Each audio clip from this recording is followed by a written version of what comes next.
शिव और सती का विवाह दक्ष प्रजापति की कई पुत्रियां थी। सभी पुत्रियां गुणवती थीं, फिर भी दक्ष के मन में संतोष नहीं था।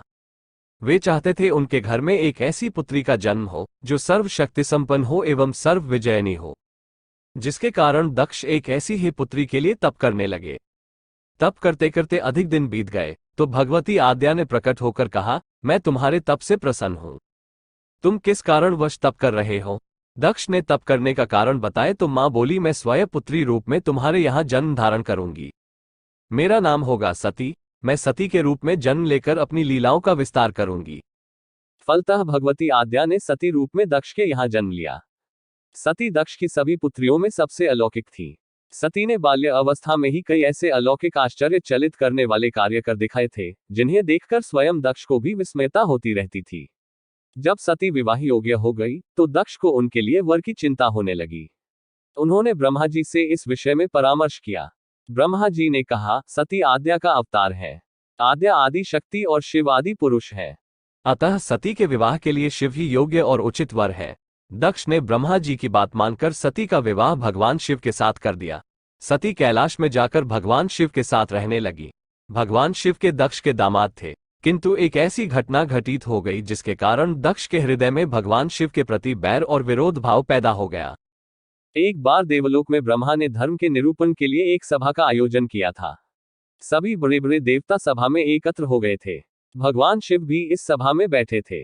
सभा मंडल में दक्ष का आगमन हुआ। दक्ष के आगमन पर सभी देवता उठकर खड़े हो गए, पर भगवान शिव खड़े नहीं हुए। उन्होंने दक्ष को प्रणाम भी नहीं किया। फलतः दक्ष ने अपमान का अनुभव किया। केवल यही नहीं, उनके हृदय में भगवान शिव के प्रति ईर्ष्या की आग जल उठी। वे उनसे बदला लेने के लिए समय और अवसर की प्रतीक्षा करने लगे। एक बार सती और शिव कैलाश पर्वत पर बैठे हुए परस्पर वार्तालाप कर रहे थे। उसी समय आकाश मार्ग से कई विमान कनखल की ओर जाते हुए दिखाई पड़े। सती ने उन विमानों को देखकर भगवान शिव से पूछा, प्रभो, ये सभी विमान किसके हैं और कहां जा रहे हैं? भगवान शकन ने उत्तर दिया, आपके पिता ने बहुत बड़े यज्ञ का आयोजन किया है। समस्त देवता और देवांगनाएं इन विमानों में बैठकर उसी यज्ञ में सम्मिलित होने के लिए जा रहे हैं। इस पर सती ने दूसरा प्रश्न किया, क्या मेरे पिता ने आपको यज्ञ में सम्मिलित होने के लिए नहीं बुलाया? भगवान शंकर ने उत्तर दिया, आपके पिता मुझसे बैर रखते हैं, फिर वे मुझे क्यों बुलाने लगे? सती मन ही मन सोचने लगी, फिर बोली, यज्ञ के इस अवसर पर अवश्य मेरी सभी बहनें आएंगी। उनसे मिले हुए बहुत दिन हो गए। यदि आपकी अनुमति हो तो मैं भी अपने पिता के घर जाना चाहती हूँ। यज्ञ में सम्मिलित हो लूंगी और बहनों से भी मिलने का सुअवसर मिलेगा। भगवान शिव ने उत्तर दिया, इस समय वहां जाना उचित नहीं होगा। आपके पिता मुझसे जलते हैं, हो सकता है वे आपका भी अपमान करें। बिना बुलाए किसी के घर जाना उचित नहीं होता है। इस पर सती ने प्रश्न किया, ऐसा क्यों? भगवान शिव ने उत्तर दिया, विवाहिता लड़की को बिना बुलाए पिता के घर नहीं जाना चाहिए, क्योंकि विवाह हो जाने पर लड़की अपने पति की हो जाती है। पिता के घर से उसका संबंध टूट जाता है। लेकिन सती पीहर जाने के लिए हट करती रही, अपनी बात बार बार दोहराती रही। उनकी इच्छा देखकर भगवान शिव ने पीहर जाने की अनुमति दे दी। उनके साथ अपना एक गण भी साथ में भेज दिया। उस गण का नाम वीरभद्र था। सती वीरभद्र के साथ अपने पिता के घर गई। घर में सती से किसी ने भी प्रेमपूर्वक वार्तालाप नहीं किया। दक्ष ने उन्हें देखकर कहा, तुम क्या यहाँ मेरा अपमान कराने आई हो? अपनी बहनों को तो देखो, वे किस प्रकार भांति भांति के अलंकारों और सुंदर वस्त्रों से सुसज्जित है। तुम्हारे शरीर पर मात्र बाघंबर है। तुम्हारा पति श्मशानवासी और भूतों का नायक है। वह तुम्हें बाघंबर छोड़कर और पहना ही क्या सकता है? दक्ष के कथन से सती के हृदय में पश्चाताप का सागर उमड़ पड़ा। वे सोचने लगी, उन्होंने यहाँ आकर अच्छा नहीं किया। भगवान ठीक ही कह रहे थे, बिना बुलाए पिता के घर भी नहीं जाना चाहिए। पर अब क्या हो सकता है? अब तो आ ही गई हूँ। पिता के कटु और अपमानजनक शब्द सुनकर भी सती मौन रही। वे उस यज्ञमंडल में गईं जहां सभी देवता और ऋषि मुनि बैठे थे तथा यज्ञकुंड में धू धू करती जलती हुई अग्नि में आहुतियां डाली जा रही थी। सती ने यज्ञमंडप में सभी देवताओं के तो भाग देखे, किंतु भगवान शिव का भाग नहीं देखा। वे भगवान शिव का भाग न देखकर अपने पिता से बोली, पितृश्रेष्ठ, यज्ञ में तो सबके भाग दिखाई पड़ रहे हैं, किंतु कैलाशपति का भाग नहीं है। आपने उनका भाग क्यों नहीं रखा?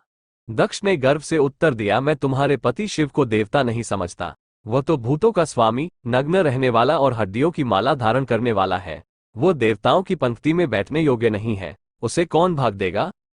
सती के नेत्र लाल हो उठे, उनकी भौहें कुटिल हो गई।